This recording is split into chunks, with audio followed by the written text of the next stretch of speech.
Aquí estamos con Tomás Guanipa, secretario general del partido Primero Justicia, diputado a la Asamblea Nacional, obviamente por su partido, e integrante de la Comisión de Defensa de la Asamblea Nacional. Tomás, bienvenido. Muchas gracias. Bienvenido y felicitaciones. Inspiraste. Gracias, muchas gracias. Mira, respiraste hondo, están agotados ustedes. Sí, por supuesto. Estos han sido días difíciles. Siempre nuestra actividad es muy intensa, pero por supuesto aquí ha habido toda una cuestión absolutamente arbitraria por parte del oficialismo que genera pues toda una serie de investigaciones también de nuestra parte y de muchas horas de trabajo para poder hacer frente con mucha dignidad, con mucha gallardía, con mucho respeto además, a pesar de las agresiones, con mucho respeto, pero con la convicción de que tenemos la razón de nuestro lado y que estamos defendiendo el derecho que tienen los venezolanos a pensar distinto y a ser respetados. Pero te quería preguntar, disculpa Mari. Sí. ¿Cómo hacen ustedes en un ambiente tan deleterio, como dice Elvia Gómez, la periodista del Universal, cómo hacen ustedes para conservar justamente ese equilibrio? Si tú a la intervención de Diosdado le quitas los adjetivos calificativos, te queda medio párrafo. Sí, claro. En cambio, en tu intervención, que fue dura, fue contundente, sin embargo, no hubo adjetivos, no hubo descalificaciones. No hubo ni un solo irrespeto, ni un solo irrespeto para el señor Maduro. Mientras yo hablaba, Chugo, él me decía mafioso, mafioso, mafioso, mafioso, pero así, permanentemente. Eso es un poco primero para irrespetarme y luego también para generar una suerte de desequilibrio en quien está hablando, pero también porque él estaba profundamente molesto por escuchar alguna crítica. Y ese es el problema de quien tiene tanto tiempo en el poder, que termina siendo tan arrogante, tan prepotente, que termina utilizando el poder para actuar en contra de quien no quiere, y en este caso Primero Justicia, que se ha convertido como un objetivo principal para él.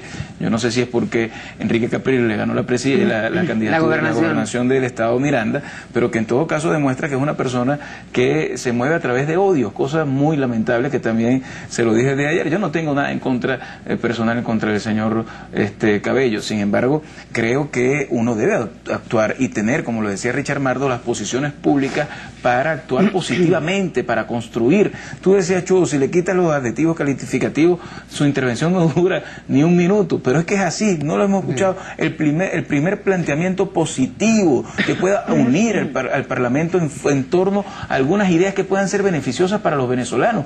Lo único que hace es agredir, lo único que hace es ofender, lo único que hace es amenazar, y amenazas que por supuesto, como tienen las instituciones en su favor, terminan concretándose en estas acusaciones a la Fiscalía, una cosa absolutamente arbitraria. Han declarado flagrancia porque supuestamente tanto Mardo como Marcán reconocen cuando uno dijo que había sido sobreseído, es decir, que era inocente, y el otro dijo que él no tenía ninguna información de lo que están mostrando, ni siquiera se lo había mostrado, y por tanto le parecía una falsedad, y sin embargo están en flagrancia y están pidiendo casa por cárcel a unos diputados que terminan afectando la institución y la majestad de la inmunidad parlamentaria, que es una cuestión mundial y que es muy importante para el respeto de las instituciones en cualquier democracia. Aquí hay dos cosas que yo veo como muy bien definidas, delimitadas, Tomás, en el plan político del gobierno. Es evidente que ha entrado el gobierno en una campaña electoral sin que sepamos nada del estado de salud del presidente,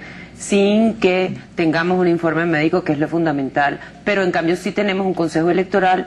Por allí se coló el día de ayer en el portal del Nacional, decía una fecha tentativa de posibles elecciones presidenciales, sin que aquí se haya convocado, ni se haya dicho, ni se haya declarado la ausencia temporal. Pero, digamos, pareciera que el gobierno está en campaña electoral, por un lado. Y por otro lado, es la aplanadora. Así es. Es todo el uso de los poderes, muchos, todos, que controlan en contra de todo aquel que piense distinto.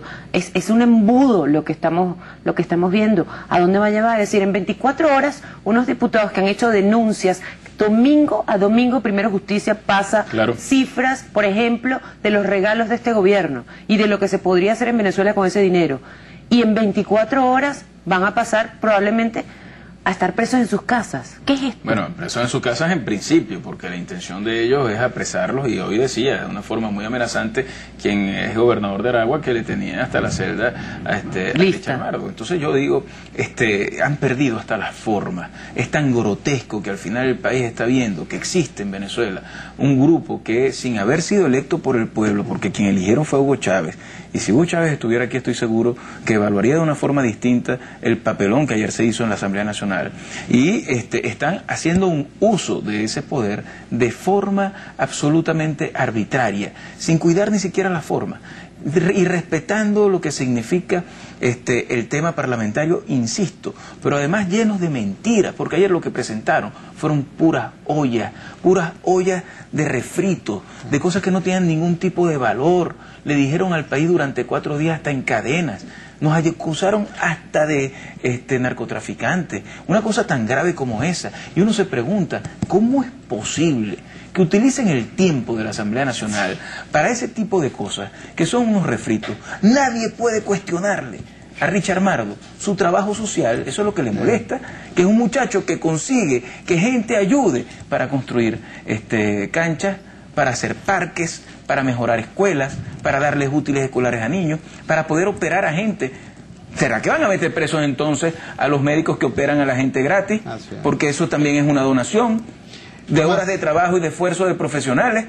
Pero no dicen nada del cheque de los 300 millones que apareció en Alemania, en una empresa que se está descapitalizando, en una empresa que está en la lista del gobierno británico y canadiense como una empresa que puede estar dudosa por su vinculación al tema de la construcción de armas masivas. No dicen absolutamente nada de lo que ha pasado con Maclet, donde toda Venezuela sabe que había funcionarios de muy alto nivel vinculados a ese hecho del narcotráfico, y aquí no se ha investigado absolutamente nada. Y no se abre un debate en la Asamblea Nacional para eso, pero sí para estigmatizarnos, para tratar de hacernos ver al país como que somos una cuerda de bandidos, para tratar de acabar moralmente con nosotros, para decirnos todos van presos, como lo decían hoy en la Comisión de Contraloría. Le decían a un compañero nuestro, decía, si acaso quedarás tú libre, pero todos los diputados de Primera Justicia van presos. Y no es con nosotros, es con la Unidad Democrática, porque ellos van como tratando de ir uno por uno. Pero lo que no saben es que se encontraron con un partido que tiene mucha dignidad, que sabe perfectamente que los grandes movimientos políticos surgen y se fraguan a través de la agresión y la persecución de los gobiernos de turno, y que nosotros sabemos perfectamente que el país está esperando de nosotros ir hacia adelante para lograr un cambio en Venezuela, y aquí estamos y aquí vamos a seguir, con el orgullo de saber que representamos a millones de venezolanos. Tomás, fíjate, nosotros tenemos acá prácticamente desde finales de diciembre analizando un escenario muy delicado, la evolución de un escenario muy delicado. Decíamos, los problemas de legitimidad generan problemas de gobernabilidad, estos a su vez impactan la calidad de vida y promueve la protesta social. Bueno, estamos exactamente en ese escenario. Te quiero preguntar, ¿cuál es el desarrollo posible que tú vislumbras de estos eventos?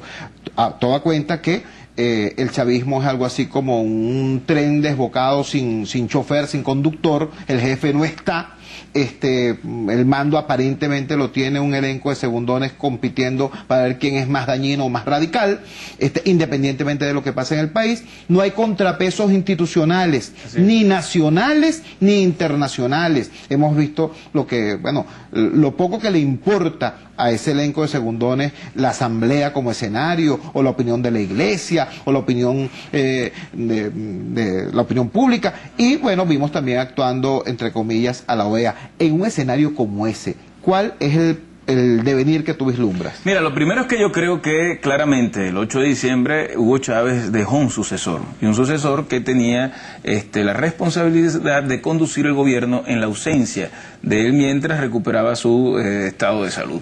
Y la verdad es que lo que uno percibe es que el señor Maduro no es quien tiene el control de la situación, porque lo que percibe es una bicefalía que termina poniendo a Diosdado en una situación en la que pareciera que tiene hasta más poder que él. Y Diosdado, que está actuando de forma muy visceral, pareciera que está siguiendo o las instrucciones de Cuba, porque esto se parece mucho a la receta cubana, pero también al instinto de venganza que él tiene contra quien piensa distinto o contra quien ha tenido el deber o la obligación de criticarlo en algún momento. Vamos a hacer la pausa, Tomás, y volvemos sobre el tema y sobre el efecto de ese discurso y de esa visión política, si la llamamos de alguna manera. No se vayan, venimos en minutos.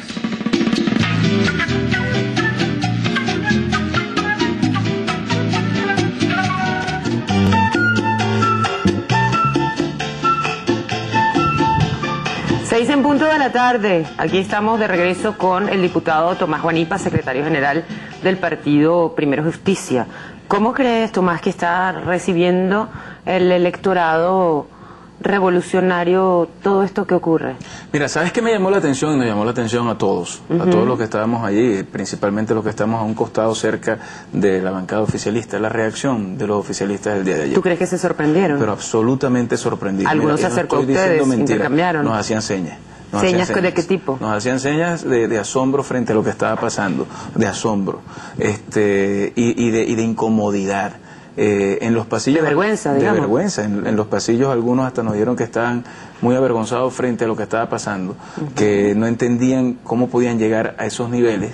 Y eso uno, dentro de lo que significa este terror en el cual se desenvuelve también la vida de quienes militan en el oficialismo. Si recuerdas, el 4 de febrero el señor Cabello amenazaba a la gente que pudiera tener una posición crítica: cuidado con aquellos revolucionarios que están contando no sé qué cosa con la salud de Chávez. Yo no recuerdo qué era lo que decía, pero amenazaba también a su gente.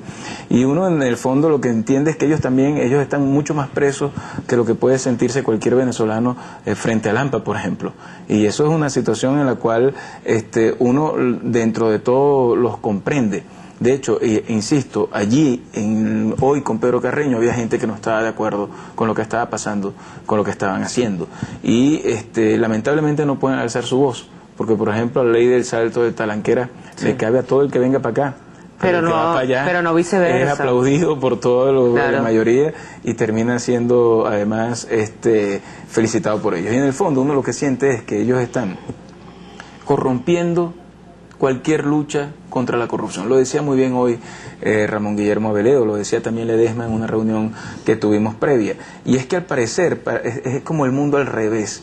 El que se lanza a la talanquera, el que recibe un chantaje, el que recibe un soborno, es entonces ensalzado por ellos, y el que mantiene sus ideales es amenazado y es perseguido. El que delinque, el que roba, el que utiliza aviones privados para viajar con aviones, privados no, del Estado, que es lo peor. El que utiliza el dinero del pueblo para enriquecerse, el que tiene ahora bienes que antes no podían tener porque nunca tuvieron ninguna actividad privada, hoy son reconocidos como grandes revolucionarios, y el que simplemente ha luchado con las uñas, el que nunca ha manejado dineros públicos, termina siendo una persona que es sujeta hasta estar preso, que es al final lo que va a ocurrir aquí. Y eso yo creo que en el fondo tiene que llenar de reflexión al pueblo de Venezuela sobre la necesidad que existe de tener una conciencia crítica frente a lo que está pasando en el país, el momento de gravedad que estamos viviendo actualmente. Y si bien es cierto, como lo decías tú, Marilena, hay un candidato presidencial que está en campaña que es Maduro, pero hay otro hombre fuerte que está como tratando de arrasar con cualquier disidencia, que yo le decía ayer que se ha convertido en una especie de copia de Vladimiro Montesinos o de Pedro Estrada, mala copia por cierto, y ya uno sabe lo que termina pasando con personajes así. Él puede ahorita hacernos mucho daño, yo no tengo la menor duda, lo decía ayer, yo no tengo la menor duda de que sus amenazas pueden ser ciertas, pero controla las instituciones. ¿Tú estás dispuesto a ir preso? Mira, yo creo que es un riesgo que nos toca. ¿Has hablado con tu familia eso? Mira, yo tengo 3 hijos muy pequeños todavía. ¿Cuántos años tienen? Tienen 10, 8 y el mayor 11 años. Creo que tengo que tener esa conversación con ellos en las próximas horas. Te confieso que es algo que yo he tratado de evitarles. Sin embargo, he ido preparándolos. En estos días tuve una conversación con ellos sobre lo que era la democracia y lo que es la dictadura. Tan chiquito. Es un tema muy difícil. Gracias a Dios he contado con la solidaridad de mi esposa y la compañía de ella, pero en todo caso estos son riesgos que también uno tiene que asumir y que fortalecen a las familias al final y que terminan generando una suerte de valoración mucho más profunda de lo que es la patria, de lo que es el compromiso con la libertad y de lo que son los sacrificios que hay que asumir. Tristemente, muchas veces a lo largo de la historia hemos visto cómo los líderes políticos se fraguan detrás. Absolutamente, y las organizaciones políticas también. Es muy dramático, es dramático que en el año 2013, justo en el siglo XXI, tengamos una revolución que piensa que puede acallar a los ciudadanos metiéndolos presos. Porque además no seremos los primeros, ya hay cantidad de presos políticos en Venezuela, ellos los desconocen, ahí siguen estando en la cárcel, pero lo que no han podido cambiar es la realidad. y la forma de pensar en Venezuela, y lo que no van a poder cambiar es la verdad. Y la verdad es que este es un país que está muy deteriorado. Ahora, diputado, hoy el gobernador de Miranda hacía una afirmación. Él decía, no es contra Mardo, no es contra Marcano, no es contra Guanipa, es contra mí. Yo quisiera sus consideraciones acerca de este tema, en primer lugar. Y en segundo lugar, ¿qué pasó con las denuncias contra el diputado Cabello cuando fue gobernador de Miranda? ¿Eso se engavetó? Mira, efectivamente esto es una cuestión que va contra Enrique Capriles y va contra la organización que representa a Capriles, y estamos pagando el precio de ser la organización en la que milita Capriles, pero también la organización que más denuncias ha hecho durante estos años sobre lo que está ocurriendo. Pero tampoco es una cosa ajena a la unidad. Enrique, como líder de la unidad, está recibiendo todas estas agresiones de la gente cercana, pero no tengan la menor duda de que esto va también, y ayer lo decían, por ejemplo, intervino Miguel Ángel Rodríguez, bueno, a Miguel Ángel le tenemos un expediente para sacarlo, intervino Andrés Velázquez, le tengo una denuncia a Andrés Velázquez, y en definitiva lo que están tratando de decir es que aquí llegamos a un momento que el que quiera pensar, el que quiera opinar, el que quiera denunciar, pues tiene encima la guillotina de ir con la inmunidad allanada y preso. Y en definitiva también es una muestra de decirle a los venezolanos que en el fondo lo que tienen es un profundo miedo a no poder controlar la situación, a un país que se le está escapando de las manos, a un país que todos los días lo que percibe es como el desabastecimiento se los va comiendo, cómo existe en Venezuela cada vez más inflación y más desempleo, cómo no hay oportunidad de empleo digno para la gente, cómo la violencia se está convirtiendo en un hecho cotidiano en el cual la vida absolutamente vale nada. Y yo creo que esos que son los temas de los cuales tenemos que hablar. Y por eso ayer Julio Borges sacaba sus cartelones de decir, otra sesión sin hablar de la inflación, otra sesión sin hablar de la ley de desarme, otra sesión sin hablar de la corrupción, de la corrupción real, otra sesión pensando que esto es Cuba. Y al final, esas pancartas lo que quieren es hacer un llamado de reflexión al país. Y es insólito. Pero no las pudimos ver, Tomás, no pudimos verlas. Nosotros veíamos que Borges levantaba un cartel Julio me pidió autorización para que cuando yo interveniera, cuando yo estuviera interviniendo, me pudiera tapar para que pudieran aparecer, y por ahí aparecieron. Y en todo caso, lo que uno no comprende es cómo el nivel de intolerancia puede llegar a ver en un cartón blanco con unas letras un motivo para que nos llamen desestabilizadores y nos llamen violentos. Imagínate tú a lo que han llegado estos señores. Pero yo creo que, insisto, es la arrogancia de quien ha tenido poder de forma fácil, que no la ha sabido administrar y que siente el temor de que pueda ocurrir un cambio en Venezuela. Quizás uno de los instantes más bochornosos de la bochornosa sesión de ayer fue cuando apareció este señor Núñez, no solamente diciendo una opinión, que su opinión, bueno, tiene derecho a ella, pues como siempre, sino además toda la puesta en escena. Después se fue caminando, atravesó el hemiciclo, se entregó en brazos de la bancada oficialista, lo levantaron como un torero, le pusieron la gorra con las siglas de los 4 funerales de un lado. Yo estuve en Cumaná en tiempos de la campaña electoral, yo vi que él era candidato, pero él estaba de un lado y todo el resto de la unidad, incluyendo su propia organización, estaban de otro. ¿Qué pasó allí? Mira, es cierto lo que dice Mardo, que a él le hicieron una oferta y que él rechazó, pero que otros la aceptaron. Bueno, ¿qué pasó allí? Por supuesto, yo creo en lo que Richard Mardo dice. Creo que Richard es una persona profundamente seria, pero además, más que creer en lo que Richard dice, lo que corrobora que lo que dijo Richard es cierto, es exactamente lo que ocurrió 5 minutos después, y es la intervención de Hernán Núñez, que por supuesto no la esperábamos, pero que todos los que estábamos allí no podíamos más que asumirlo como una realidad de quienes no tienen la fuerza moral para defender sus convicciones. Hoy en La Patilla publicaban tweets de Hernán Núñez hace unos meses, cayéndole a plomo al gobierno, diciéndole de todo. ¿Cómo puede una persona, después de haber dicho todo lo que ha dicho, pensar que ahora la revolución es lo mejor? Con Hernán yo tuve una buena relación, a pesar de su personalidad muy difícil. Yo, como operador en todo este asunto de la campaña de Enrique, tuve una buena relación con él. Y cuando terminó la campaña a gobernador, cuando perdió las elecciones, él se acercó y hasta la semana pasada estuvimos hablando. Me decía, hermano, cuenten conmigo, yo quiero echarle el resto a la campaña de Enrique cuando venga, cuenten conmigo para lo que sea. Enrique conversó con él en algunas oportunidades. Ayer cuando llegamos a la asamblea, yo lo veo y cuando lo voy a saludar, voy a decirle, chico, ¿qué te pasa? Que te veo hasta rebajado, ¿qué pasó? Me volteó la cara y sigo.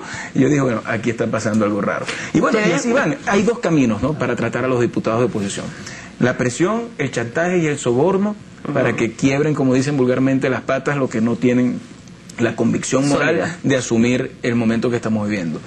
Y la amenaza, lo que estamos viendo el día de hoy, que es una cosa sin precedentes, una comisión que ni siquiera investiga, sino que de una vez culpa, ¿no? Unos señores diputados que terminan siendo jueces, porque en el caso de Marcano fue absuelto por un juez, y estos señores dicen que no, que ellos tienen más poder que el juez y que por tanto tienen que estar preso Gustavo Marcano.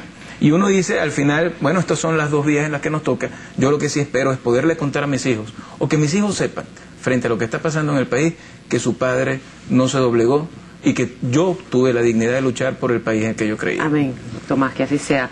Pedimos disculpas a un televidente que estaba con mucho interés de comunicarse y plantear algo desde Ciudad Bolívar. Le pedimos que vuelva a llamar si está en sus posibilidades. Repetimos el número 0212-706-2688 y recibimos inmediatamente esta llamada. Hola, feliz tarde. ¿Quién habla? Hola, buenas tardes. Soy Glenda. Glenda. Ajá, Glenda de San Mateo. Adelante. ¿De dónde llama? Mira, de San Mateo, Tabaragua. Adelante. Yo le llamo para felicitarlo a ella de corazón, porque se lo merece. Y a Richard Mardo, que la Virgen de Belén, que es la patrona del Estado de Aragua, que lo bendiga donde quiera que ande y que los proteja, porque la Virgen de Belén y Dios Todopoderoso está con ellos. Amén. Muchas gracias. Muchas gracias. Yo sí quiero, en breves segundos, agradecer profundamente la solidaridad de miles y miles de venezolanos que se han comunicado con nosotros para respaldar nuestra posición el día de ayer. Pero más que agradecer y respaldar a la posición nuestra y la posición Comunidad Democrática como Partido Primero Justicia, a todas las personas que han apoyado a Richard y a Gustavo. Es impresionante el nivel de apoyo que han recibido durante estos días. Si ellos creen que le hicieron un daño, creo que por el contrario lo que han hecho es fortalecer su imagen pública como líderes valientes que luchan por sus ideales, y yo me siento profundamente orgulloso, lo quiero decir en todas sus letras, profundamente orgulloso de compartir mi militancia política con Gustavo Marcano, con Richard Mardo y también con Juan Carlos Caldera. Yo creo que nosotros como organización y como equipo de gente joven estamos viviendo una etapa difícil del país, pero tengo la certeza, y yo quiero también decirles a ustedes, todos los que nos están escuchando, a pesar de la dificultad que estamos viviendo, tengamos la esperanza de que Venezuela va a lograr un cambio, lo vamos a lograr todos juntos, es el parto doloroso de una nueva Venezuela. Vamos a pasar este parto doloroso y vamos a ver un país mejor. Nos parecerá que ha pasado mucho tiempo, parecerá que estamos en el momento más oscuro. Tengan la certeza de que nosotros estamos cerca de un cambio, y solo por eso se ve cómo están tratando de cerrar un círculo de hegemonía y totalitarismo. Yo soy muy optimista frente al futuro del país y sigo luchando porque esta patria es la mejor patria del mundo. Amén, Tomás. Vamos a recibir otra llamada para ti. Hola, feliz tarde. Su nombre, por favor, y apellido. Adelante. Mi nombre es Julio Martínez. Adelante, Julio. Bien, lo estoy llamando simplemente para no suplicarles a los señores miembros de la Asamblea, sino simplemente para exigirles, de acuerdo a lo que está en la Constitución, el artículo 80, 81, hasta el 86, acerca de la responsabilidad que tiene el gobierno con nosotros, los de la tercera edad, que dejen un ratito ese tono tan agresivo de ambos bandos y que por favor se dediquen a solucionando los problemas aquellas personas que hemos introducido los datos adecuados de acuerdo a la disposición que hizo el señor Hugo Chávez Frías acerca del amor mayor. Por favor, habemos más de 90.000 personas de la tercera edad que hemos cumplido ya la edad necesaria, y que tengan un poquito de responsabilidad. Somos gente humilde, en el caso mío, yo vivo en el Guarataro, yo introduje pues mis datos en esta misión, vinieron a verme en las circunstancias en que yo vivo y hasta ahora no me han dado pues lo que me corresponde por ley. Señor Julio, muchísimas gracias por comunicarse. Vamos a hacer la pausa antes de que Tomás comente esta situación también. Venimos en minutos, no se vayan.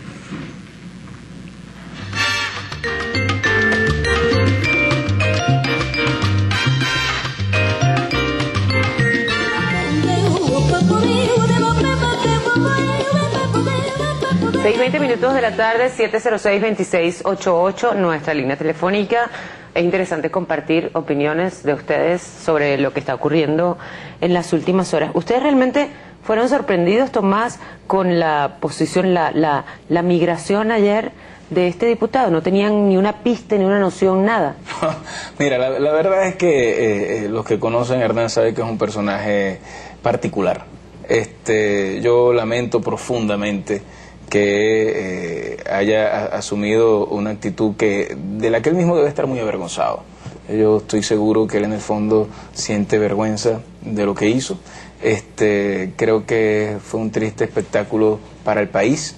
Creo que eso no cambió el hecho de que ayer el debate fue absolutamente ganado por la oposición, porque teníamos la razón, porque lo que hizo esta gente fue una barbaridad, y en todo caso yo creo que hay que dedicarle el menor tiempo posible a quienes no tienen ética frente a los compromisos que asumen con el país, porque al final él a quien está defraudando es a la gente que lo eligió. Jamás en su vida hubiese llegado Hernán a ser diputado si no hubiese sido por el voto ciudadano de quien no apoya este gobierno, y él tenía una obligación con ese pueblo de defenderlo y lo abandonó. Pues eso lo va a juzgar el pueblo de Sucre, y eso por supuesto le va a pasar factura a ese señor. Ahora, había una llamada por teléfono y decía, hay una pendiente ya. Bueno, pero yo no quisiera dejar de hablarle del señor del señor de la tercera edad, con todo respeto le digo que tiene toda la razón, que justamente a eso deberíamos estarnos dedicando en la Asamblea Nacional, hablar de los grandes temas que afectan al venezolano común. Nosotros presentamos una ley ya hace casi 2 años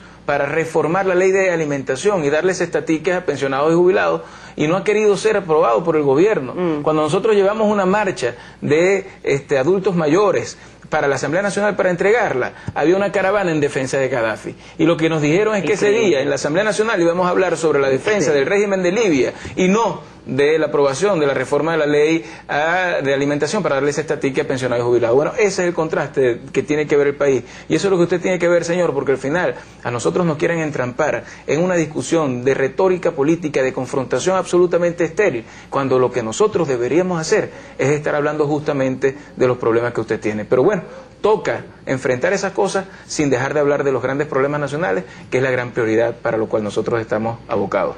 Vamos a recibir esta llamada entonces. Hola, feliz tarde. ¿Quién habla? ¿Su nombre y de dónde llama, por favor? Buenas tardes, Orlando Suárez, de Cumaná, Sucre. Adelante, Orlando. Bueno, pues en primera instancia, María Elena, quisiera ver si nos pueden dar algún tipo de información del ciudadano, cómo está él. Y con el amigo Tomás, quisiera saber la posición que tomará Enrique Capriles con todo lo acontecido, el show que pasó ayer en la Asamblea Nacional. Y una segunda pregunta, si Tomás, ¿tú crees que la ley de la palanquera aplique para el amigo Hernán Núñez? Porque este país sabemos que para uno le sirve y para otro no. Muchísimas gracias. Excelente. Bueno, recordamos ayer, esta semana 5, hubo mucha gente que con muy buena memoria nos recordaba que anunciamos que el ciudadano se incorporaba el 5. Luego, no habrán visto el día que Seina trajo la foto la semana pasada, ¿cierto? Sí. Con el ciudadano que lo fue a visitar a su casa y anunció que viene a retomar su programa el 18. lunes 18. Lunes 18. Hoy me lo volvió a decir, así que... Hoy te lo volvió a decir, sí. bueno, ratificando. El lunes 18 es el lunes siguiente a la semana de carnaval, que por cierto es la semana que viene. Muy bien. Tomás, la inquietud del televidente. Esa ley antitalanquera la estábamos recordando, la premisa fundamental es que quien cambie de militancia política o de fracción dentro de la Asamblea estaría cometiendo un fraude al elector, porque el elector obviamente votó por él en tanto que una propuesta ideológica, y que quien cometa ese tipo de fraude puede ser suspendido o incluso despojado del cargo. Bueno, la verdad es que esa fue una ley que aprobó el mismo oficialismo por el temor que tenían a mucha de su gente actuando de forma libre a través de su conciencia y, por supuesto, en algún momento fijando una posición en contra de lo que son barbaridades como las de ayer, que estoy absolutamente seguro porque lo vimos en la gente. Ayer no hubo animosidad, ni agresiones, ni ofensas de la bancada oficialista, sino atención a lo que estábamos diciendo, porque sabían perfectamente que lo que ayer nos estaba ocurriendo a nosotros podía ocurrirle a cualquiera de ellos en cualquier momento. Y esa ley es justamente para impedir que esas voces se puedan escuchar. Pero esa ley está hecha para que el gobierno pueda mantener... Es una ley anticonciencia, entonces. Es una ley... Anticriterio. Es una ley para garantizar que ellos sean mayoría.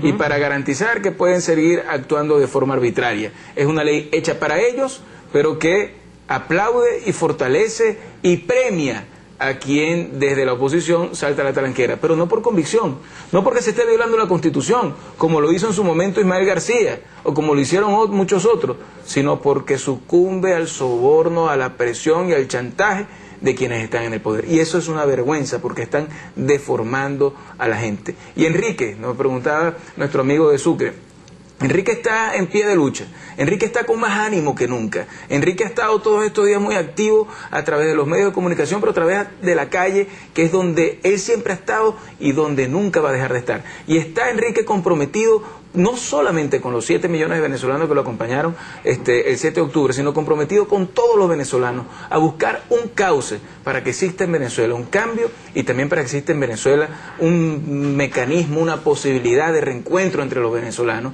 de forma que pueda haber paz, tranquilidad y progreso para todos. Con Enrique cuenta toda Venezuela, y con Enrique vamos a seguir para adelante. Vamos a recibir otra llamada. Hola, buenas tardes, su nombre y de dónde habla, por favor. Hola. Adelante. Hola, buenas tardes. Buenas tardes. Mi nombre es María Mato Palomares, le hablamos de acá, de Cuque, Estado Trujillo. Un placer, muchas gracias por atender a mi llamado. Para expresarle a nuestro diputado Tomás Guanipa que nos hacemos eco del orgullo que sentimos de que ustedes sean nuestros líderes y nuestros representantes ante la Asamblea Nacional. Y para manifestarle desde acá, desde Cuque, el profundo orgullo que sentimos de pertenecer a las líneas de nuestro partido Primero Justicia. El compromiso continúa y las esperanzas en ustedes, más que nunca, hoy están fortalecidas, porque los quebrantados nos han fortalecido con todo lo que está pasando.